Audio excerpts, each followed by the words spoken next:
on the next episode of Ask Sister Laila Live. This week, we'll be diving into a very interesting topic, control and impact of non-Islamic parents on new practicing Muslims.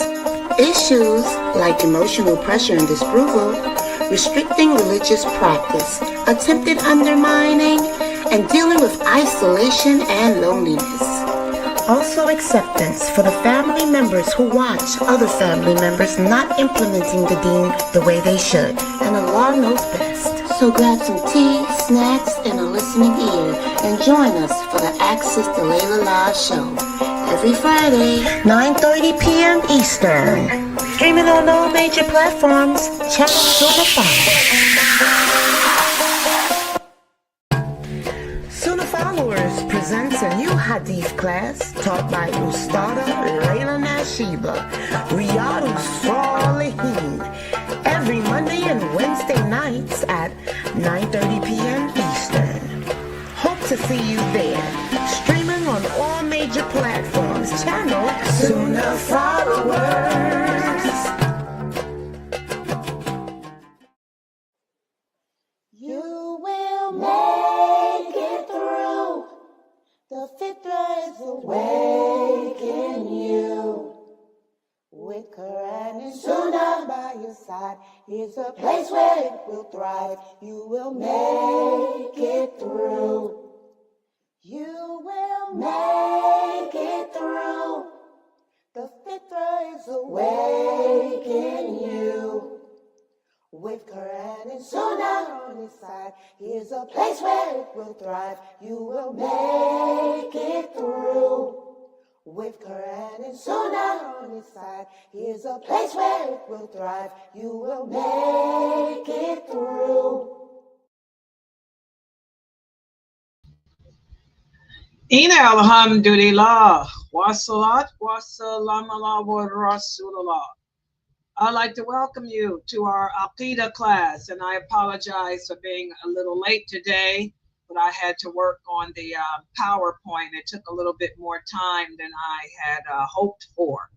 And tonight, what we're going to do for this class is continue with our discussion as to how to implement our belief system in a non-faith field environment.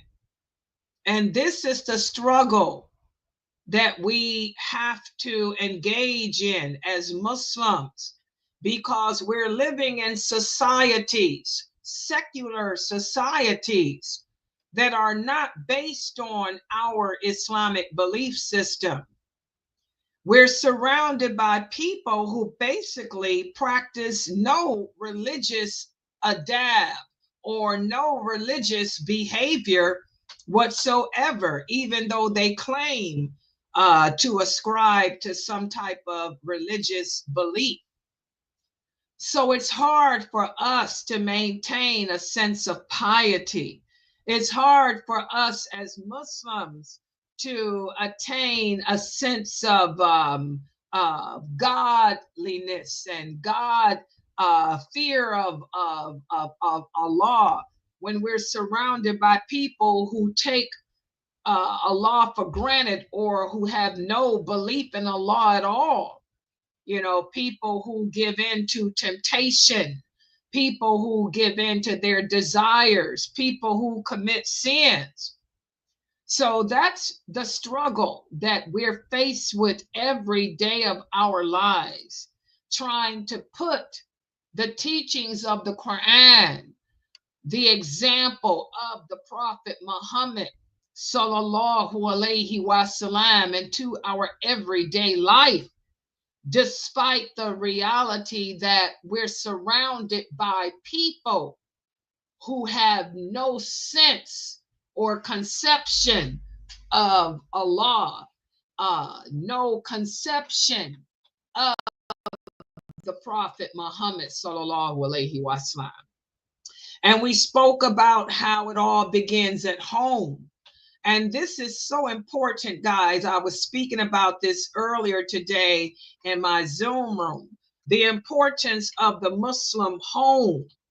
I want you brothers to understand that the home is the domain for the women of your family. It's the domain for your wife and your children. It's the one place that your wife can be free to be herself, where your children can be free to be themselves. Okay, the home is where we find comfort, peace with ourselves, with each other.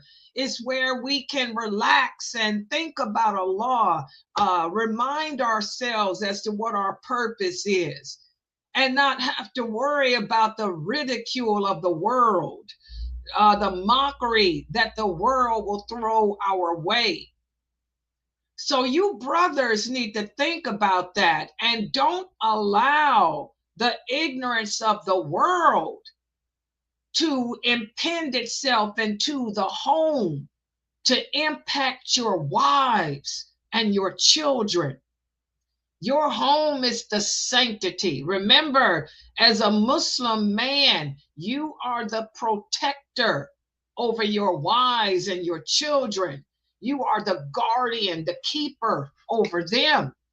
And Allah is going to ask you about them. So you brothers have to be careful who you allow around your wives, around your children. And this is the summertime. And we've spoken about this a couple of years ago. This is the summertime when people like to travel. And you might find a lot of friends or people wanting to come and visit. People like to, impose themselves upon you and your home, your family. Don't be afraid to say no. Like Allah sent down those verses of the Quran to remind our Prophet Muhammad, because as he said in those verses of the Quran, the Prophet was shy, too shy to tell the people to leave or to tell the people no. But you have to remember, your home is your wife's domain. That's her palace. That's her place of comfort. And you have your guests, your friends want to come and visit and party and take from you and hang around you and impose themselves. And look at what you're putting your wives through. You expect your wife, she has to cook for these men and their families, and she has to cover up in this heat and wear all these garments and, set aside her children and the time she spends with her kids, and put aside her classes that she attends, her studies. She has to sacrifice her religious commitments and stuff to accommodate your grown friends, who want to just travel and impose themselves on you and your family. And most of these people that impose themselves have no manners, like they didn't have manners when they imposed themselves on the Prophet and his family, his wives. Don't be afraid to say no, to tell these men, no, I can't entertain you. I have a wife. I have children. My wife has obligations. My wife has responsibilities. My children have responsibilities. So no, I cannot entertain you. I cannot entertain your family. We got to think about our wives, think about our children. You are their protector. You brothers get me? Because if you don't stand up and say no, people will take advantage of you. People will take advantage of the kindness that you and your wife and your children show them. And it can be draining, like it was draining on the Prophet and his family. And then your family is deprived of the peace and the solace that they had. And then your family is taken away from the spiritualness that they were on and they're taking down a few steps because they were dealing with people who were low class, people who were not on their level spiritually. That's why the prophet said, be careful. Remember the hadith we went over last week? The prophet said, be careful who you invite to your home. What's the source of that hadith? Sahih Muslim. The prophet said, be careful who you invite to your home to eat with you. Because if a person is not on the same level that you are on spiritually, that person can take you and your family down a notch spiritually. And when they take you and your family down spiritually, it's hard to go back up. The prophet said, be careful of the company that you keep, the company that you choose to eat with. Umar radiallahu anha is a great example. He had no problem saying no. He would tell a person no in a heartbeat. He was careful who he allowed in his house. He didn't allow anyone to be around his wives. He was very protective of his wives. Remember when one of the kings gave his wife Atika a gift without his knowledge, he took that rug and threw it back in that king's face and told him, who told you to give my wife a gift?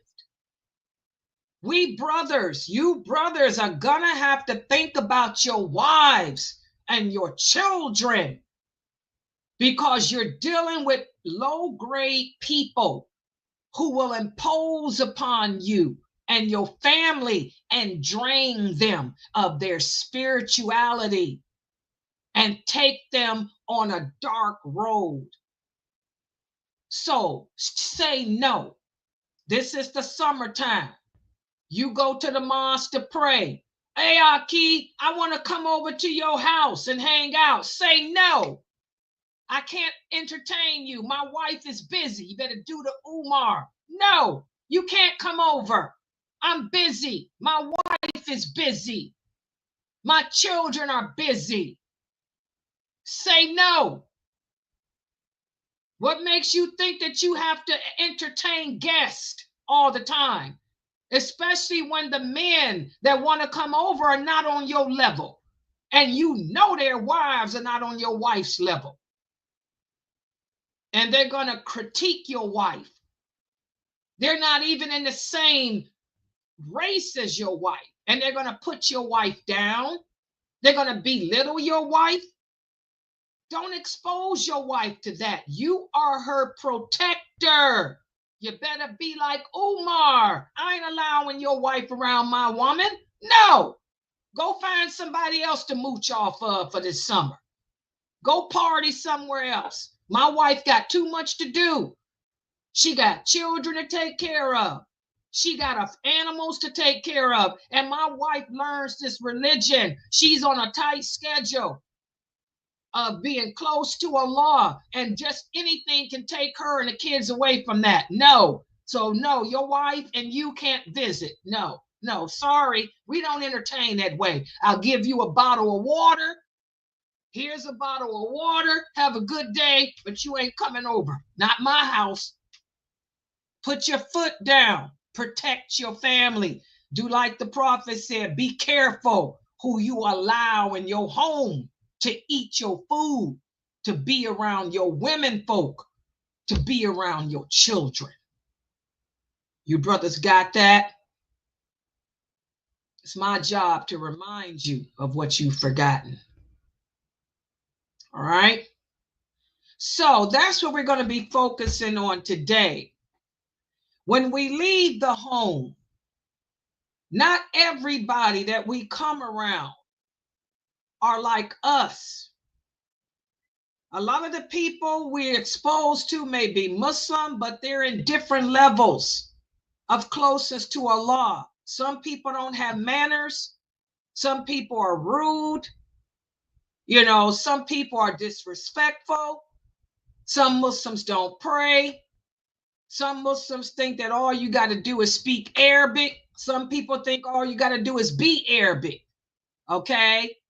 So we have to be careful, you know, who we surround ourselves with. And then when we go around the non-Muslims, we got to be doubly careful, because we have to maintain our Islamic adab around people who don't even understand what Islamic adab is. So that's what we're going to focus on today. For those of you who are not watching me on YouTube, please open up a tab on your cell phone.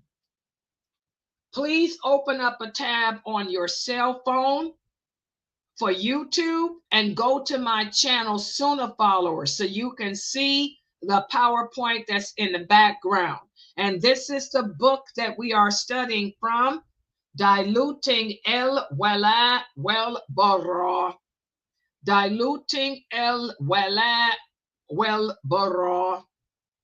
Okay, this book is written by Dr. Karim Abuzaid, and the book can be purchased on Amazon. Okay, for those of you who have not yet purchased the book, please buy it, because this book is part of our curriculum, and I will be teaching it over and over and over again as long as Allah keeps me living on this earth, inshallah. Okay. All right, so let's put the PowerPoint up on the screen.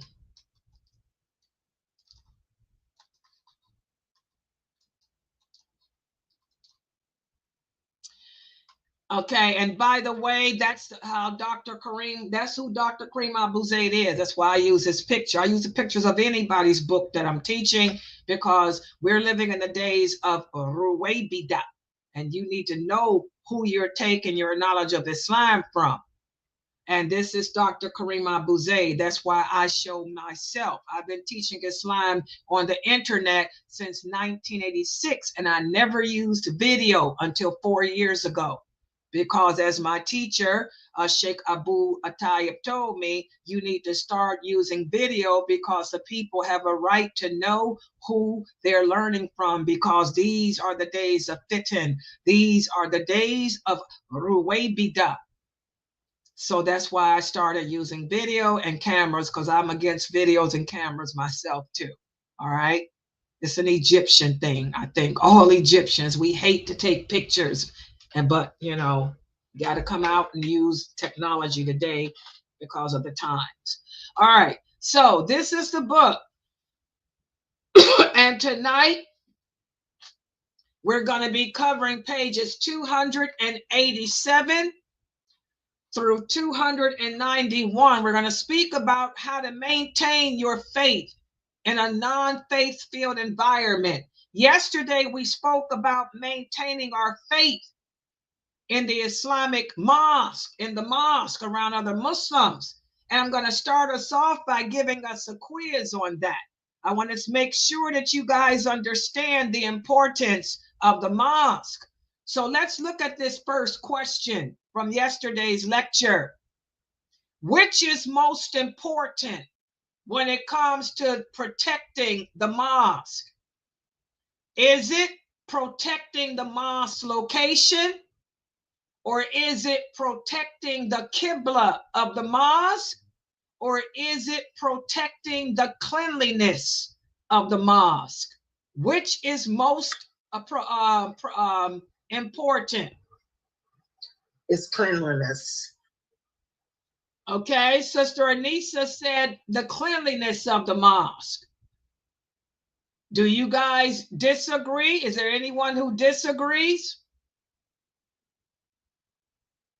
Everybody agree that the most important thing is to protect the cleanliness of the mosque over its Qibla or its location?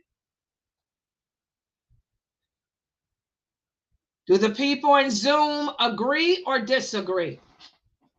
Agree. I agree. Okay, mashallah, this is correct. The people on YouTube agree. Exactly. It's more important to protect the cleanliness of the mosque than anything else. Can anybody tell us why? Why is it important to protect the cleanliness of the mosque? Can anyone tell us why? Over anything else? The mosque is the house of worship. We worship Allah there, and we're supposed to be clean, and our space clean when we pray. Okay. And Yes. Any other reason why? I would say because the Prophet ﷺ, he always encouraged cleanliness, even cleaning our bodies, cleaning, things around us. So I would say yes. I would say it's important to keep the house of Allah clean. Good job. All these answers are correct. And also, as Sister Sakina said, also because Allah loves cleanliness. Good job. And as Sister S said, cleanliness is also half of your faith. Good job, Sister S, for remembering that. And as Jabril said, because cleanliness is an obligation too for prayer. Good job. All of your answers are reasons why. All of these are correct. Good job. All of you did very good on that answer. Excellent.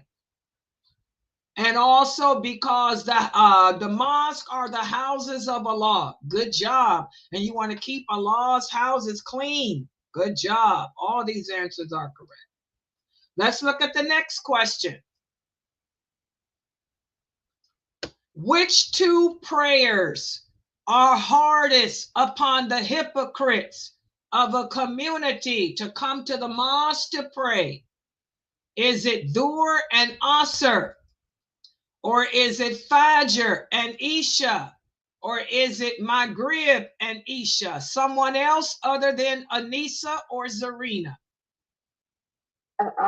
Is Fajr and Asr. She said Fajr and Asr. Do you guys agree?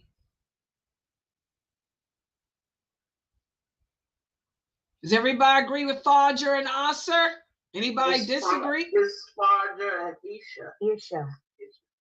Okay, good job. The correct answer is Fajr and Isha. Excuse me.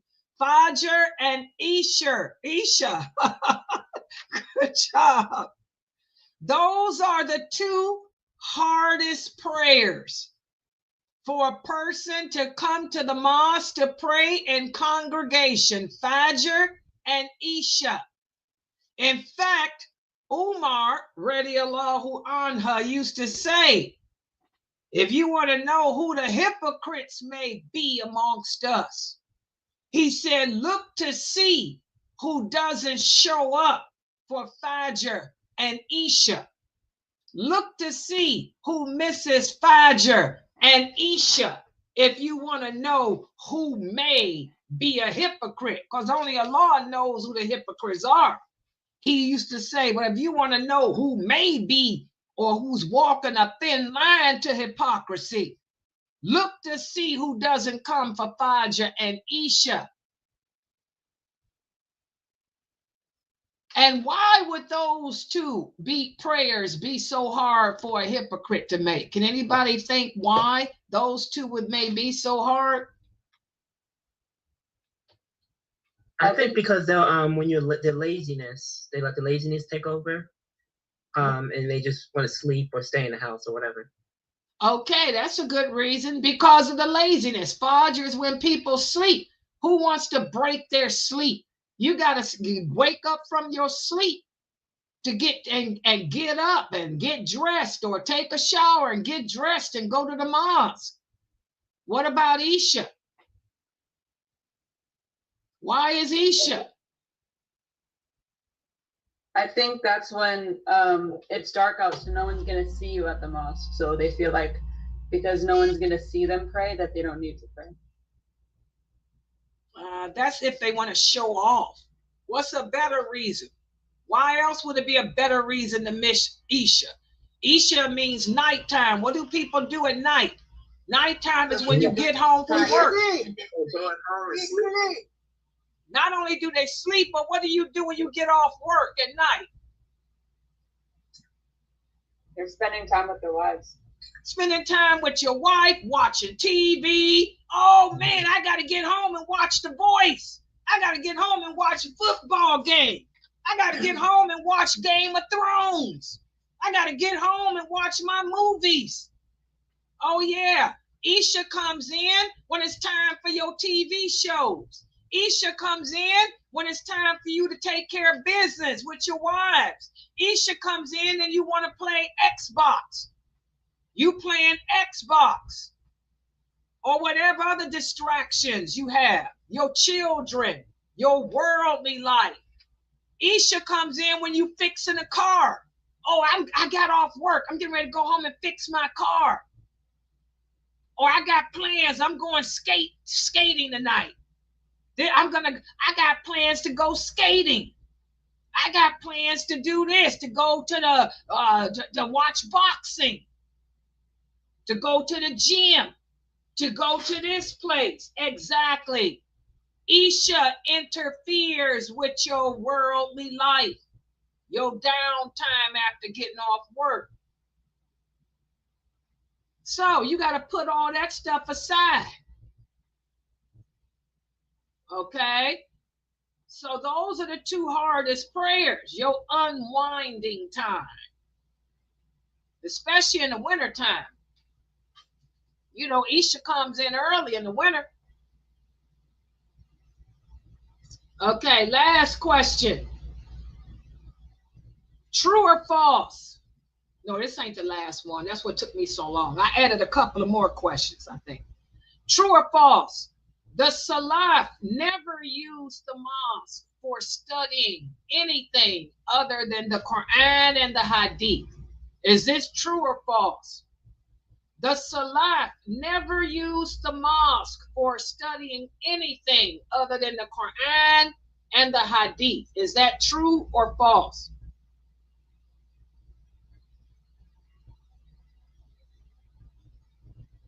What do y'all think? They never used the mosque as a place for studying anything other than the Quran and the Hadith. True or false? Jabril said true. Sister Jamila said false. Sister S said false. Pamela said false. A-Kids said false. Said true. What do y'all think in Zoom? True or false?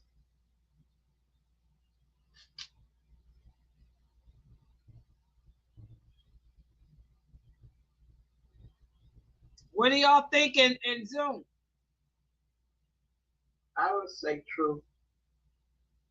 Okay, the correct answer is false. We talked about this yesterday. The masjid was not just a place for worshiping and studying the Quran and the Hadith, but in the early centuries of Islam, it was a place for learning completely. That's where the schools were. They would not just learn the Quran and Hadith. They learned about mathematics. They learned about science. Everything was held in the mosque for learning.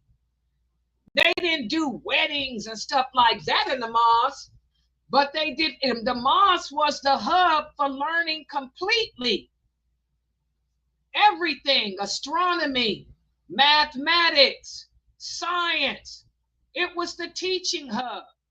The mosque served as the place where the entire community would come to learn. They learned about medicine, exactly as I taught you guys in my class on the life of the Prophet. When the Prophet first migrated to Medina, he built the mosque, and what was attached to the mosque? The hospital. He had a hospital. The hospital was attached to the mosque, and he had a doctor and nurses. That's why I tell y'all, y'all got to learn about your religion. And whenever a person got sick, he sent them to the hospital, which was attached to the mosque, and they were treated by the doctor and his daughter, who was the first nurse in Islam. And she trained Aisha, radiallahu anha, to become a nurse too. Oh yeah, they had doctors and nurses in the prophet's day. Whenever they got sick, that's why the prophet said, when you get sick, seek help from a doctor. That's when he said the Quran is a cure for sicknesses of the heart. He said, when you have physical sicknesses of the body, go seek treatment from the doctor. And every time the Muslims fought on the battlefield, Rufaidah, she was the nurse, the doctor's daughter. She had a team of nurses that would go out on the battlefield and take care of the wounded. And if somebody got seriously wounded, they would bring them back to the hospital. The first plastic surgery was performed by Rufaidah and her father, who was the doctor. They made a nose out of gold. One of the companions' nose was cut off during the Battle of Badr. So Rufaidah's father made him a nose out of gold and he sewed it on. That was the first plastic surgery during the Battle of Badr. That's why you got to learn these hadiths. You learn all this stuff, and this is Sahih Bukhari. Yeah, y'all didn't know that, did you? That's what happens when we don't learn these hadiths. It's important for us as Muslims to learn the hadiths. Okay? So, you know, the masjid was the place for learning medicine. And by the way, Rufaidah would teach the women medicine. Her father would teach her, and she in turn would teach the women. The mosque was the place for learning medicine. The mosque was the place for learning science. The mosque was the place for learning mathematics. The mosque was the place for learning everything back in those days. Everybody understand that? Exactly. All right. Next question. Gotta learn those hadiths, people. So those were the questions, the things we talked about yesterday.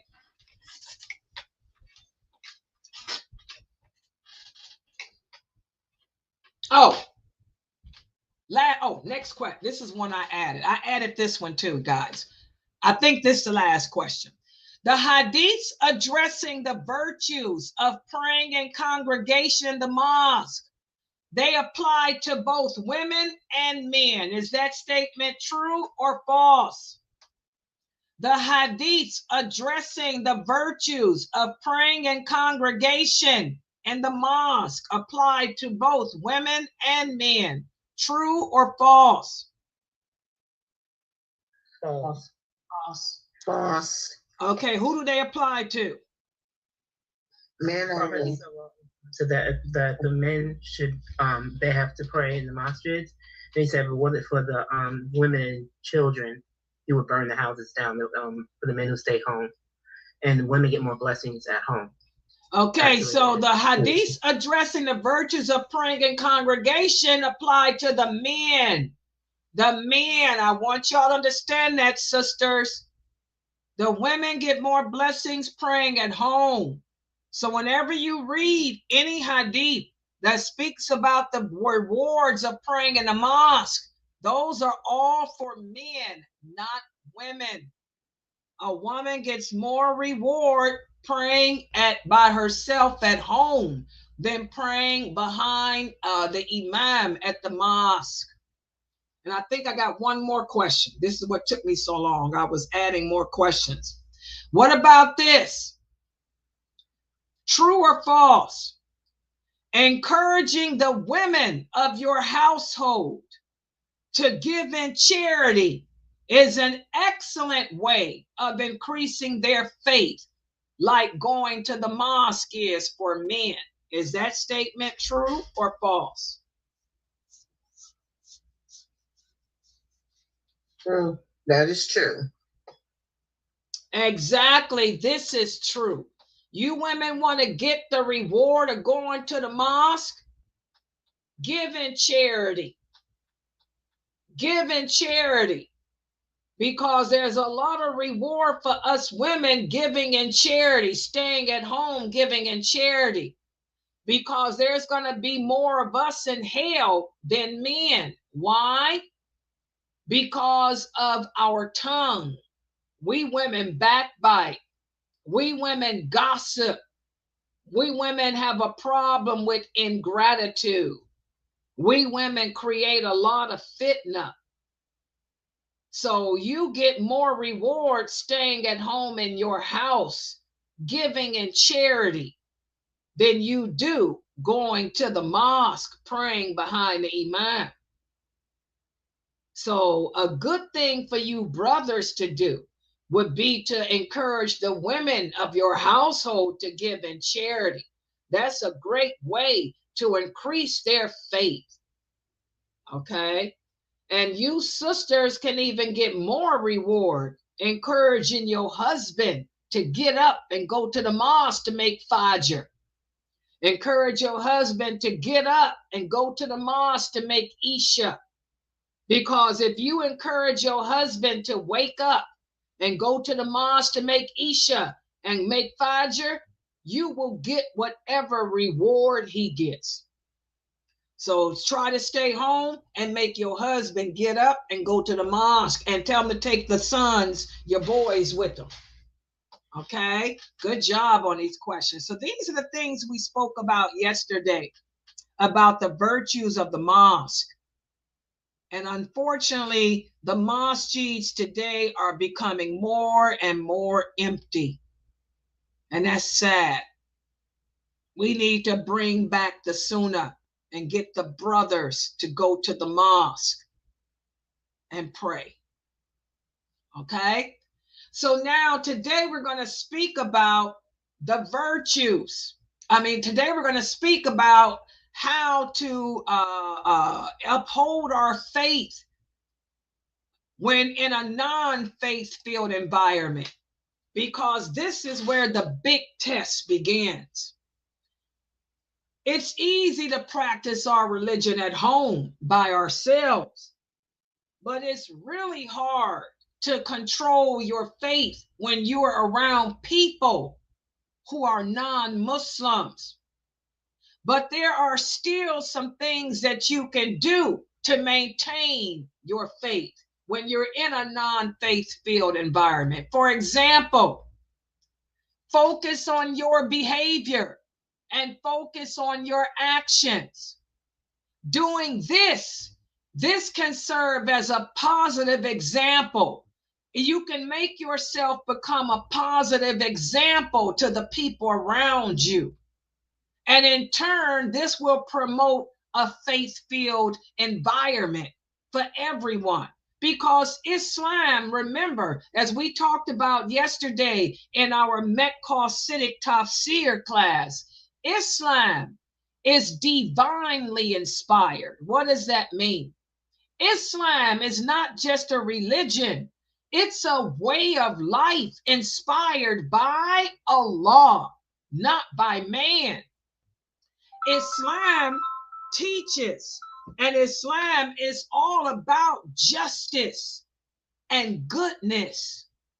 So if you hold on to the character, if you hold on to the behavior that Allah tells us to hold on to, you will find yourself standing out over the people around you, and you will find other people around you looking up to you. Also, another way that you can maintain your faith when you're surrounded by people who have no faith at all is try to seek out people who are like you within your community and try to establish a support network. This can involve forming groups or organizations that promote Islamic values and teachings that will provide a sense of community and support for fellow Muslims, like what the Muslim students did when they started going to college. Those Muslim student associations, Muslim kids reached out with other Muslim kids and formulated Muslim students associations to try to support each other. Also, you can actively engage with non-Muslims in your wider community and try to promote mutual respect, understanding, and cooperation.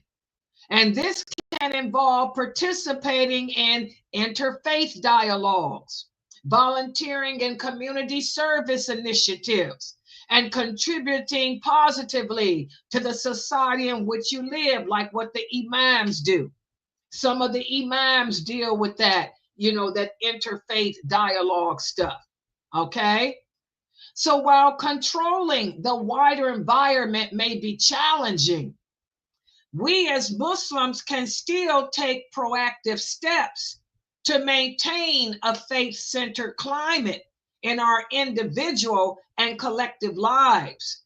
And we can promote Islamic values and teachings through our actions and through support networks and by engaging with others, which in turn will produce a positive contribution to the broader community. So it can be done, but it's challenging. Again, living in a non-Muslim, non-religious environment is very challenging, but we should not lose hope because there's actions that we can do that can promote our faith. We have to remember, as Muslims, we are supposed to enjoin the good and forbid the evil. And this can encourage good behavior, okay? And this can also be a benefit for us. For example, I had no choice as a Muslim woman after I had divorced my first husband. I had no choice but to join the workforce because I had to provide and maintain myself. So I got a job working for the state of Ohio, working for the Department of Developmental Disabilities. That was a good job.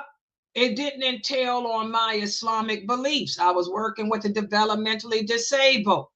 That was a legal job that was good and brought a lot of benefits to me as a Muslim. It could help me enter paradise. But I was dealing with a lot of non-Muslims. So what could I do? What could I do that would uphold my Islamic values and in turn teach Islam through my daily actions? That's when I joined the union. Okay, that's when I became a union steward. I said, because one thing about Islam promotes, good values. Islam upholds the rights of others, justice, non-discrimination, and all of that. And I saw a lot of disparate treatment within the state of Ohio, a lot of disparate treatment, a lot of favoritism, a lot of nepotism, a lot of people being promoted to positions that they didn't deserve based on family ties or based on sexual favors and all of that, and I saw myself being treated badly because of my race, because of my religion.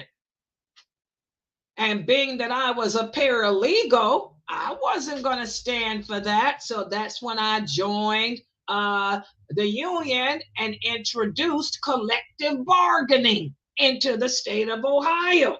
Okay? Fought for the rights to collective bargaining.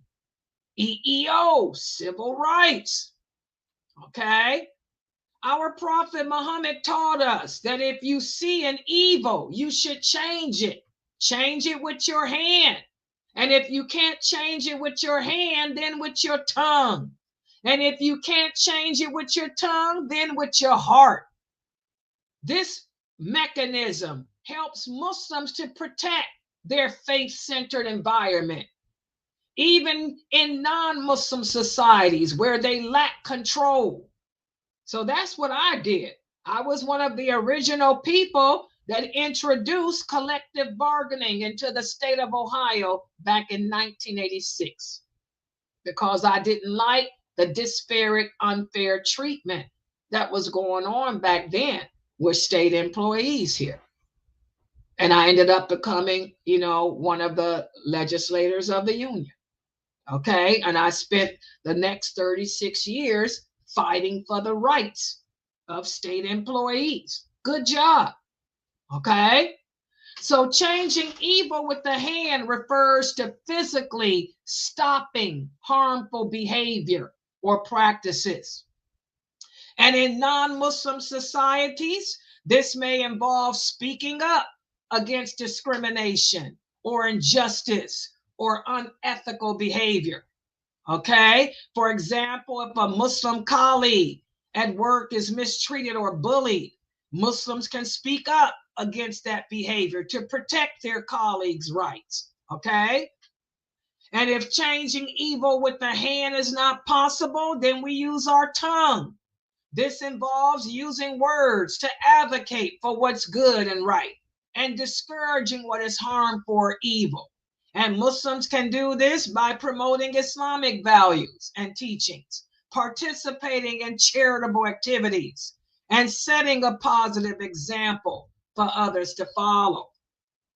Okay? And in situations where physical or verbal means is not possible, then we move to the last step, which is hating it, hating whatever the bad action is in our hearts. And we do that by separating ourselves from the perpetrators of that evil. And that's like how the Sabbath breakers were separated from those who enjoined the good and forbade the evil during that time. Okay? And Allah speaks about that in the Quran. That story talks about how a group of people in a town kept breaking the Sabbath despite being warned not to do so by Allah. And when a group of righteous people in town who enjoined good and forbade evil tried to stop them, the Sabbath breakers made fun of them and ridiculed them. So the righteous people then resorted to building a wall between themselves and the Sabbath breakers, separating themselves from them. So that story serves as a reminder of the importance of detesting evil and taking action to protect yourself and your faith from it. So as Muslims, we strive to avoid environments that promote wickedness and evil. And we take steps to protect ourselves from the harm that those environments can cause. And this may require physical measures, such as building a wall, or more subtle measures, such as avoiding certain social situations or relationships that promote that type of wickedness. And we have to remember that our Prophet, sallallahu alaihi wasallam, said calamities will be exposed to the hearts of people like a reed mat woven stick by stick. Any heart afflicted to them will have a black mark put into it, but any heart that rejects them will have a white mark put into it. So there will be two kinds of hearts. One is pure, like a white stone, and it will not be harmed by any trial as long as the heavens and earth endure. The other heart is black and dusty, like a worn out vessel, neither acknowledging good nor rejecting evil, but instead it will be absorbed by its desires. So that hadith shows that if we do not hate the evil in our hearts, then it will be that evil will be absorbed into our hearts like a sponge. And this can lead to the corruption of our hearts or the adoption of those false beliefs and the evil actions. So again, guys, enjoining good and forbidding evil is something that we have to do as Muslims.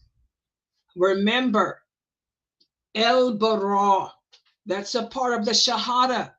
We have to distance ourselves from whatever opposes Islam. Bara. We have to distance ourselves from whatever comes between us and Allah. So when we go out into the world and we're surrounded by the non-Muslims, we distance ourselves from whatever contradicts our way of life or whatever opposes our way of life. And I hope this is clear to everyone. All right. So that's what we wanted to go over today in these pages. So it is possible for us as Muslims to live amongst the non-Muslims and maintain our faith. I've lived amongst them all my life. I mean, I was born here in America, raised Muslim, never been a kafir at all. Okay. I've never compromised my deen. I've always held on to my religion. So it's possible. You just have to follow the steps. You have to, first of all, be sincere in your faith. You have to trust in Allah. You have to know your religion. You have to believe in your religion. You have to follow the example of the Prophet Muhammad. Make the Prophet Muhammad your life coach. That's the key. Your life coach should be the Prophet Muhammad, sallallahu alaihi wasallam. Make those companions your mentor in life. And remember, like Allah says in the Quran, your home is better for you. Your home is better for you. Your home is better for you. But when you have to go outside your home, be aware of your behavior. Be aware of your actions. Be aware of the choices you make and who you surround yourself with. That's why I'm telling you, brothers, be careful who you allow in your house around your wife and children.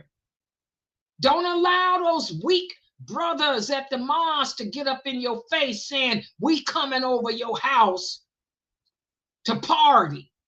You tell them brothers, oh no, you ain't coming over my house. You don't allow any riffraff to come around your women folk. You better be like Umar. Umar didn't allow nobody around his women or his children. You better tell them brothers to go find somebody else to squat on. Be careful who you allow in your homes. Be careful who you allow yourself to befriend, because the world ain't a nice place anymore. Iman goes up and down like a pot of boiling water. And as the prophet said, a man takes on a religion of the people that he's around. We got to be careful. All right, I'm going to stop right here. Subhanakallahumma wa bihamdika, ashhadu an la ilaha illa anta, astaghfiruka wa atubu ilayk. Any questions or comments? Yes, and by the way, we have the Riyadh Salihin class tonight at 9:30. So make sure you guys are here for that. We're going to talk about the rights. Yes, the rights of the Muslim. The rights that we have over each other as Muslims. Okay. And please, guys, we need donations. We're almost at the end of the month, but not quite. We need donations. We were in the hole again today. But thanks to the little donations that the sisters here in the Zoom room sent, we're out of the hole. We have $70 in our account. But we're going to probably be back in the hole tomorrow. Please, guys, we need some donations to support this dawah effort. Like I said, it costs $2,000 a month. Now, I was told, I don't know if I should share that, though. I ain't gonna share it. But I want you guys to understand this website, SunnahFollowers, we are not affiliated with any masjid. We are a non-profit organization, but we are not affiliated with any mosque. We are an online Islamic school, non-profit, but we are independent. We are not attached to any masjid, and we only get donations based on the people that send it in. But we're not a mosque, so we don't get thousands of dollars a year or millions of dollars a year. We need $2,000 a month, and we don't even get that. The only time we get a lot of money is during Ramadan, and that people send charity during Ramadan. We barely make that $2,000 a month, man. So please, we need donations. This website is run by myself and the sisters in Zoom, and we're all just housewives. That's it. Housewives with children and grandchildren, barely making it. So please, guys, we need your support. We need your support. And the housewives here has children in college now, so they're putting their little pennies together. So please help us. We need donations. If you guys enjoy learning Islam and its truthfulness with the understanding of the companions, please support us. We need your donations. We are not affiliated with no one's mosque. Okay? All right. Okay, I'm going to log out. I'll be back, inshallah, in an hour and a half with the Riyadh Salihin class. Subhanakallahumma wa bihamdika. Ashhadu an la ilaha illa anta astaghfiruka wa atubu ilayk.